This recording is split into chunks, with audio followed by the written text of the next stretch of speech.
जदयू के राष्ट्रीय सचिव और पार्टी के वरिष्ठ नेता राजीव रंजन हमारे साथ हैं। 25 तारीख को बिहार में महागठबंधन एनडीए के बीच भिड़ंत देखने को मिलेगी। अमित शाह का 2 कार्यक्रम है, वाल्मीकि नगर में रैली और एक पटना में भी कार्यक्रम है। वही महागठबंधन की रैली जो है पूर्णिया में हो रही है। तो पूर्णिया में जो रैली हो रही है सर, इसमें कौन कौन शामिल होंगे और क्या कुछ खास रहने वाला है, मुद्दे क्या रहने वाले हैं? देखिए, ज्यादा महत्वपूर्ण यह है कि बिहार की वामपंथी पार्टियां, अति वामपंथी पार्टियां, जनता दल यूनाइटेड, राष्ट्रीय जनता दल, कांग्रेस, सभी दलों के वरिष्ठ नेता वहां होंगे और बिहार के गठबंधन ने देश को दिशा दी है। बिहार विकल्पहीनता का कहीं न कहीं एक जवाब बनकर के उभरा है।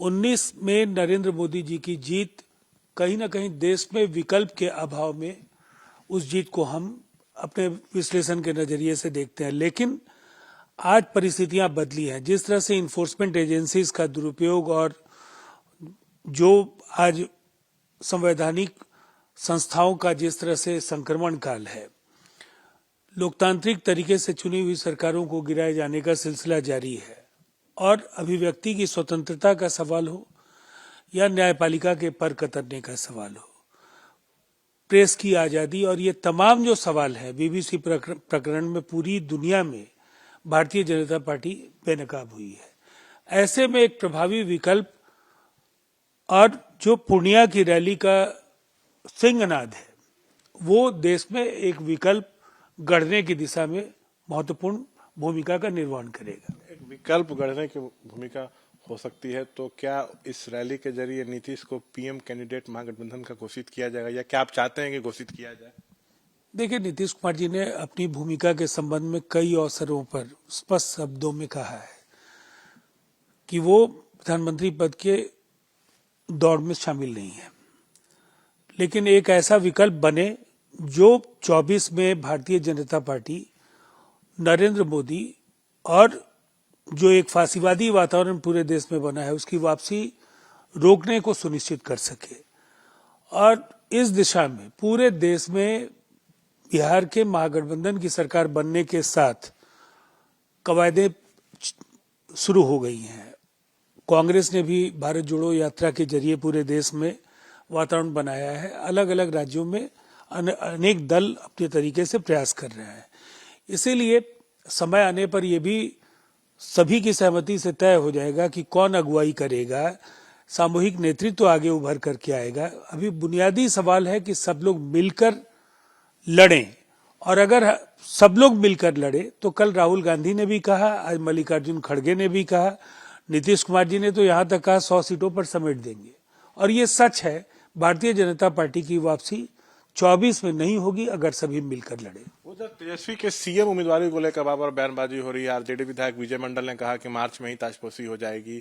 आज भाई वीरेंद्र बोल रहे हैं कि ताजपोशी नीतीश करेंगे, लेकिन अभी समय निर्धारित नहीं है। ललन सिंह का बयान आया था कि 2025 की बात 25 में हुई, जबकि नीतीश ने कहा था कि 2025 तेजस्वी के ही नेतृत्व में लड़ना है। फिर ललन को अपने बयान पर सफाई भी देनी पड़ी। ये तेजस्वी के सीएम उम्मीदवारी पे इतनी किचकिच क्यों? देखिए, ऐसे फैसले बराबर शामिल दलों के शीर्ष नेतृत्व को करना है और जब समय आएगा तो फिर ये आपस में समझदारी के साथ तय कर लेंगे आगे क्या होना है। और मुझे नहीं लगता है अभी कुछ भी कहना समय के पहले उचित नहीं होगा। जो कुछ होगा वो राज्य के भले के लिए होगा। महागठबंधन बिहार की जनता की उम्मीदों पर खरा उतरेगा। जो जिम्मेवारियां मिली है, उन आकांक्षाओं को पूरा करने की दिशा में नीतीश कुमार जी और तेजस्वी जी बिहार में आगे बढ़ रहे हैं। आप तरफ से तेजस्वी ने कहा कि हमको कोई जल्दबाजी नहीं है, हमारा मकसद है बीजेपी को हटाना। तब उनका यह कहना है कि सीएम बनने की कोई उनको जल्दबाजी नहीं है। लेकिन उपेंद्र कुशवाहा आज कह रहे हैं कि कल एक सरकारी कार्यक्रम में तेजस्वी जी 2 घंटा लेट गए।